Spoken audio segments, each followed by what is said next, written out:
Vamos falar de anginas, tudo bem? E infarto. Aqui nós estamos vendo o coração no ritmo sinusal, tá? Onde tem aí sua sístole e diástole de forma natural no relaxamento e contração muscular.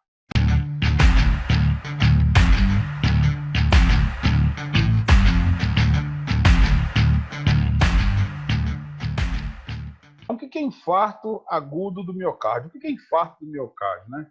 É a morte das células de uma porção do músculo, isso do miocárdio, resultante da oferta inadequada de oxigênio para este órgão, para esse músculo, que é o miocárdio. Então, toda vez que eu tenho uma oferta inadequada para as células cardíacas, alimentar essas células cardíacas, eu vou ter aí problemas, né? E esses problemas a gente pode classificá-los dentre as anginas, que são as dores, né, por ter uma isquemia, ou seja, uma diminuição da luz do vaso, e até termos aí uma parada cardíaca, né, com supra de ST, né, ou também podemos ter ela sem supra de ST, que é infra IST. Tudo bem? Aqui nós temos um coração, e vou falar brevemente aqui, né, do que é a coronária, né, e a sua alimentação, para a gente entrar nesse discurso, nessa conversa que é sobre o infarto. Então, para quem não conhece, aqui nós estamos mostrando o tronco da artéria coronária direita, tá? Ela faz a alimentação desse lado do coração, também irriga a parte posterior também, e tanto da lateral. E nós temos aqui a coronária do lado esquerdo, né, que também faz a sua alimentação do músculo, né, no lado esquerdo, tá? E lateral. Tudo bem? Então, essa coronária, ela tem um certo diâmetro, essa artéria, e só que ela vai estreitando aí nas suas extremidades, virando arteríolas. Tudo bem? E, geralmente, quando falamos de coronária, é porque ela tem um formato de coroa, né? Seus ramos, seus feixes, no formato de coroa, certo? E alimentando todas as células cardíacas, tá? Então, por que eu estou mostrando para vocês aqui esta imagem? É porque quando falarmos de infarto, nós se referimos às artérias coronárias como as artérias que deixaram de nutrir parte do músculo miocárdio. Nós acabamos de ver sobre a ramificação bem básica ali da coronária, tá? E existe um problema que ocorre ao longo da vida do ser humano, que é o depósito de gorduras, né? O LDL na sua quantidade aumentada, né? Nós sabemos que o LDL ele não é prejudicial como muitas pessoas falam. É o excesso dele que se torna realmente prejudicial ao sistema vascular. Tudo bem? E isso causa, né, esse excesso causa doença. E a doença que nós vamos estar se referindo é a aterosclerose, tá? É a doença da artéria coronária. Tudo bem? E o que é isso? É um acúmulo de placas de gordura, né, uma quantidade de gordura, tá? E gordura e cálcio, né, no vaso coronariano. Então, aqui nós temos como referência, né, um vaso coronariano, uma artéria, melhor dizendo, certo? E temos as paredes da artéria, e nós temos aqui a túnica interna, a túnica média e a túnica externa, tá? E aqui nós temos a luz do vaso, que é o endotélio, tudo bem? Essa parte aqui que faz o revestimento interno é o endotélio, tá? Aqui nós estamos vendo uma artéria normal, tá? Sem interrupção e sem obstrução. Ao longo da vida do ser humano, a gordura, o LDL, acaba, por uma anomalia do endotélio, acaba acessando esse espaço, né? E fica esse espaço entre a túnica interna e a túnica média, fazendo com que essa gordura nesse espaço, ou o processo dos macrófagos, tá? cause uma inflamação nesse tecido, e essa inflamação ao longo do tempo fere as paredes do endotélio, fazendo com que esta gordura ela passe também para o lado interno aqui da luz do vaso, tudo bem? Então, forma-se aqui uma placa fibrosa e essa placa acaba diminuindo, né? Diminuindo a luz do vaso, né? Diminuindo o lúmen, tudo bem? Com o tempo, ela continuando aumentando, então o indivíduo pode ter aí dores por conta de estar com essa luz do vaso aí diminuída de tamanho, tudo bem? E toda vez que faz esforço, o esforço aumenta a ejeção de sangue nessa região, para nutrir o coração, e é aí que começa a sentir as dores, das quais nós chamamos de angina. Tá? Se essa obstrução por placa de ateroma ela for uma obstrução que ainda permita a passagem do sangue num fluxo normal, geralmente essa pessoa não vai sentir a angina, a dor pectoris. Mas se na passagem, no movimento, no esforço que esse indivíduo fizer, né, que aumenta aqui o fluxo para um calibre já um pouco estreitado, tá? Então aí começa a sentir as dores, das quais a gente mais um pouquinho para frente vai estar classificando ela em angina estável ou angina instável. Com o tempo, o que pode acontecer? Dois fatores. Um dos fatores é um trombo ser deslocado de qualquer parte do corpo, e já como está estreitado essa parte da artéria, né, a coronária, está estreitada, e um trombo viajar e chegar nesse caminho, nesse espaço, acabar ocluindo mais ainda essa passagem. Então, pode ter aí também, né, uma obstrução e o aumento da dor, né? O aumento da dor, já que essa parte já está um pouco estreitada por conta da placa de ateroma. Tudo bem? Esse é um dos fatores. Outro fator é que pode desencadear, através do processo plaquetário, né, o processo de reconstrução, de tamponamento do ferimento que ocasionou nas paredes do endotélio, e fazer com que isso venha e obstrua o restante da luz do vaso, ficando aí ela obstruída ainda ou parcialmente ou totalmente oclusiva. Tudo bem? Uma isquemia, né? A isquemia ela faz com que parte daquela região que está sendo nutrida deixe de ser nutrida. Essa extensão dela vai depender de aonde está sendo alojado esse trombo, tá? Então, vamos supor que o trombo alojou num espaço aonde ele obstrua dali para frente uma quantidade menor de arteríolas que alimentem o músculo miocárdio, a extensão vai ser menor. Se está com um ponto onde o calibre do vaso ele é um pouco maior, então, e demanda abaixo dele ali uma área maior para irrigação, então aumenta-se também a quantidade de células que começam a necrosar. Então aqui nós vemos aqui que tem um ponto bem cá em cima, onde está a artéria próxima do tronco da coronária, certo? E daqui para baixo deixa de alimentar uma região muito grande, vasta, do miocárdio, tanto da parte dos átrios como a parte dos ventrículos, tudo bem? Então tem uma isquemia aqui bastante considerável nessa região inteira, que a isquemia causou nessa região aqui uma falta de nutrição bastante considerável de nutrientes, somente o oxigênio, tá? Fatores que aumentam ou são complicadores, né? Fatores que aumentam ou são complicadores aí para quem tem aterosclerose, tá? Então, pessoas que são hipertensas, diabetes, pessoas que fumam bastante, tem uma questão do tabagismo, a obesidade, o sedentarismo e, em particular, também o histórico familiar, né? A predisposição genética na família, aonde também possa ser uma questão já hereditária, tudo bem?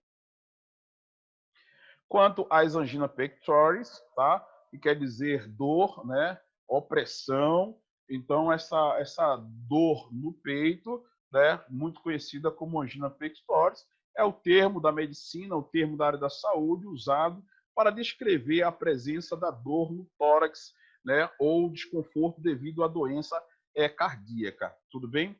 E nesse caso nós estamos falando da aterosclerose, tudo bem? Essa dor no peito nós vamos considerar como angina estável ou como angina instável, tá? E aí lá para frente a gente vai ver a definição de uma da outra e quando a gente pode analisar isso numa pessoa que está sentindo dor no peito, né? Então temos a angina estável e a angina instável. E como é que eu reconheço as anginas no pré-hospitalar? Bom, aqui nós estamos vendo aqui um cidadão com aquele sinal clássico de Levine, né? De Levine, ou seja, ele coloca a mão no peito, demonstrando que alguma coisa está errada. E como nós temos analisado, possa ser que esta dor que ele está sentindo possa ser já uma angina. Quanto à angina pectoris, nós falamos que dividimos elas em duas, a estáveis e a instável. Então, a Sociedade Canadense de Cardiologia, ela criou uma classificação para essas dores, tá? Para determinar o quanto ela é grave ou não está sendo grave, tudo bem? Aquelas que podem, de imediato, levar a um infarto ou aquela que ainda tem um tempo para que a pessoa possa chegar até o hospital, ser tratada e não vai infartar de imediato, tudo bem? Então, aí nós temos a angina estável.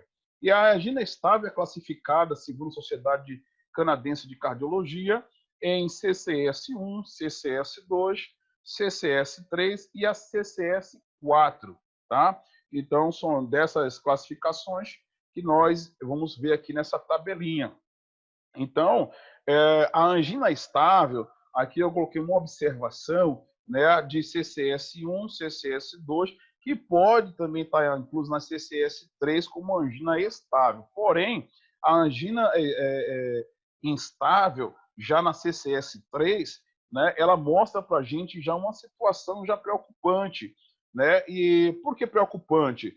Porque aqui a angina por esforços menores que habituais já começaram a surgir, ou seja, a vítima não precisa fazer nem tanto esforço com coisas muito básicas e ela começa a sentir dor e uma dor que perdura, tudo bem? Então, por esse motivo, a CCS3 nós estamos classificando aí uma possível angina instável, tá? A CCS1 é a angina por esforço extenuante, então são aquelas questões de esforços menos rígidos que nós fazemos e com esforço que nós fazemos de forma extenuante, aí sim aparece uma dor já considerável, não considerável. Então, por poucos esforços que a vítima está fazendo, essa dor ela não aparece, tá? Agora, com a CCS2, ela diz que a dor, a angina, ela já começa a aparecer por esforços habituais. Ou seja, se aqui ele precisava na CCS1, ele precisava fazer atividade como correr, atividade que exige muito mais do músculo miocárdio, então, neste caso, ela apareceria depois dessa grande quantidade de esforço sendo executado. Mas na CCS2, nós já entendemos que a angina por esforços habituais são aqueles esforços menores, como lavar uma roupa, como você subir uma escada, e etc. e tal, e você já começa a sentir dor, né, por um esforço mais habitual. Na CCS3, como já havia falado, né, você começa a sentir algumas dores já por esforços bem menores, tá? Como pegar um objeto, como você tomar um café, levantar uma bacia ou algo parecido, e essa dor, né, por esforços menores, ela começa a aparecer, a ponto de chegar numa CCS4, que na verdade é uma angina de repouso, ou seja, você não está fazendo nenhum tipo de esforço ou estava fazendo o esforço e de repente você cessou aquele esforço que estava fazendo, ficou em repouso e a dor ela não passou de imediato. Então, esta dor ela perdura por mais de 15 a 20 minutos Então, nesse entendimento que nós classificamos como uma angina instável. Então, na classificação canadense de cardiologia, na Sociedade Canadense de Cardiologia, dentro dessa classificação, a CCS1 e a CCS2, nós consideramos ela com fatores menores para um esforço maior, tá? Já na CCS 3 e 4, o esforço pode ser menor e com esse menor esforço que está sendo feito, a dor ela ainda persiste. Tudo bem? Angina pectoris, ainda falando aqui, agora da síndrome coronariana aguda, a SCA. Tudo bem? O que é a SCA? Tá? Já é um quadro mais agravante, nós saímos de uma situação de uma angina estável. Tá? Por que ela é estável? Porque aquela placa que nós vimos lá de gordura, de ateroma, com aquela quantidade de gordura que foi extravasada para a luz do vaso, ela tem uma estabilidade. Se ela tem uma estabilidade a passagem do fluxo sanguíneo e ela não se desprende ali, então ela está estável.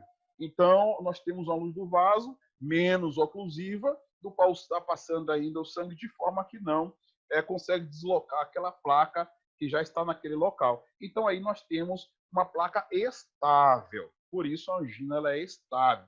Mas se ela se deslocar daquela região, daquela área que ela está, o trombo viajar e mais para frente ela obstruir a luz do vaso de forma oclusiva total, né, ou parcial, aí nós podemos ter uma angina instável.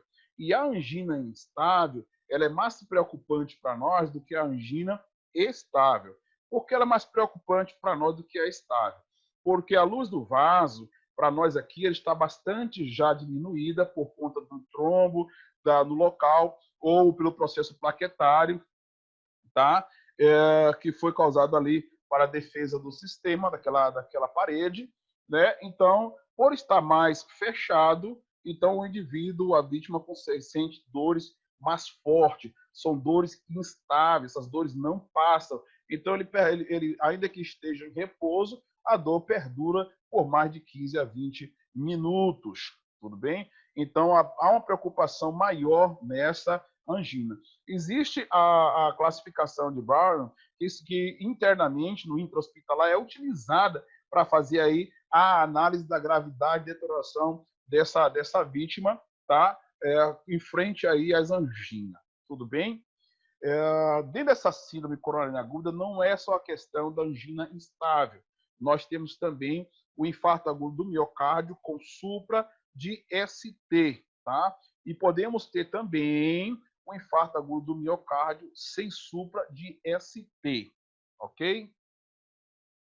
Então, aqui, nós estamos vendo no ECG, tá? Uma supra de ST aqui, ó, no segmento ST. Então, no segmento ST, a gente tem aqui uma supra de ST. Quando isso aparece, já nos mostra para a gente um vaso obstruído, certo?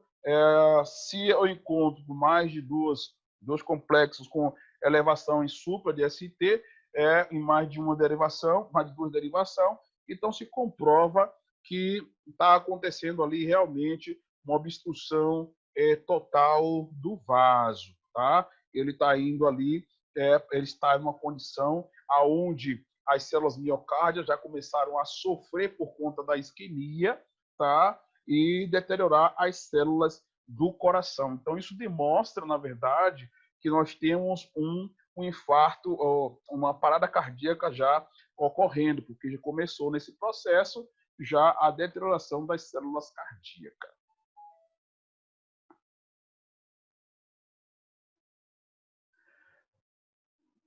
Então, isso demora, né, um ciclo, isso perdura durante um tempo, é um ciclo.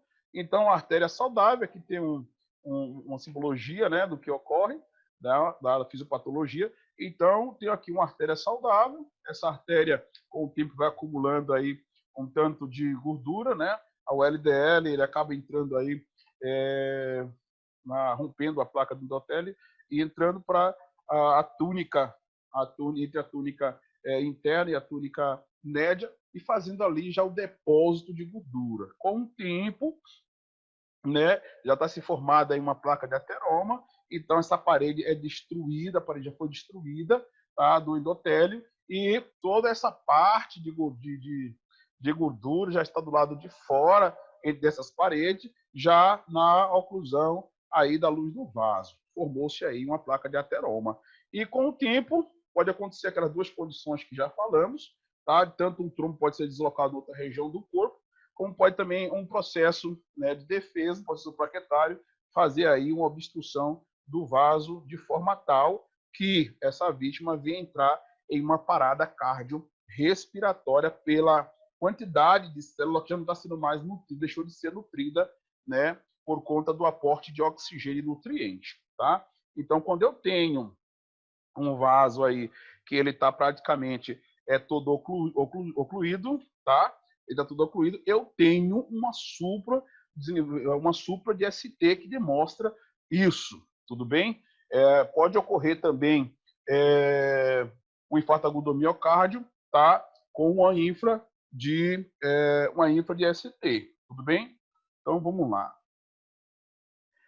Então, voltando aqui para o infarto agudo sem a supra de ST, no ECG pode ter alterações, como nós já falamos, tá? Uma infra de ST, tá? E uma inversão de onda T. Ou pode também aparecer normal, tudo bem? Aqui a gente tem uma infra de desnivelamento no segmento ST, ocasionado aí por um infarto agudo do miocárdio sem a supra de ST, tá? Houve um infradesnivelamento em ST. Então, aqui tem a classificação de Bard, que eu falei para você, e é utilizado para mensurar a angina instável, tudo bem? Nós não vamos entrar muito nesse mérito agora, tá? Mas aqui tem a classificação da gravidade dos sintomas apresentados, a circunstância das manifestações clínicas e a intensidade do tratamento, tá? A terapia que vai ser administrada no momento, tudo bem? E aqui nós temos já uma artéria totalmente oclusa, do qual nós vamos finalizar essa parte desse assunto e damos continuidade agora com a já questão dos infartos. E a gente vai verificar na próxima aula a questão dos ritmos que são chocáveis, dos tipos de ritmos na parada cardíaca, vamos falar de fibrilação ventricular, vamos falar de taquicardia ventricular, vamos falar de AESP e de assistolia. Peço a vocês que nos acompanhem, que entrem no nosso canal, curta os nossos vídeos, se inscreva no YouTube, na nossa página, onde estão ali as nossas informações sendo passadas e as aulas, né? E para que outras pessoas também divulguem, para que outras pessoas possam ter esse conhecimento, tudo bem? Então, para finalizar, é importante que o socorrista ele possa identificar uma pessoa que esteja com angina, seja ela instável, seja ela estável, e possa entender que todos esses processos podem evoluir para uma parada cardiorrespiratória, tudo bem? Então, a identificação é importante, o socorro rápido é importante, e as pessoas que já são portadoras de algum mal, que vier interferir, como nós falamos, de hipertensão arterial, nós falamos de pessoas diabéticas, de obesidade, que possam se tratar, né? E na iminência de dores no peito, né? Ela possa ter aí já uma informação que ela pode estar infartando ou não. Lembrando que o infarto ele pode trazer algumas informações, o processo do infarto, né? Principalmente nas anginas instáveis, pode trazer aí já algumas informações importantes em relação a dores que se irradia do braço esquerdo para a mandíbula, né? A dor que se irradia do braço esquerdo para o direito, o quimor no estômago, são referências aí que pode trazer para você informações de que a vítima também pode estar no processo de infarto. Eu espero que vocês gostem desse vídeo e divulguem, faça com que essas informações ela possa alcançar mais pessoas, assim como vocês foram alcançados. Muito obrigado.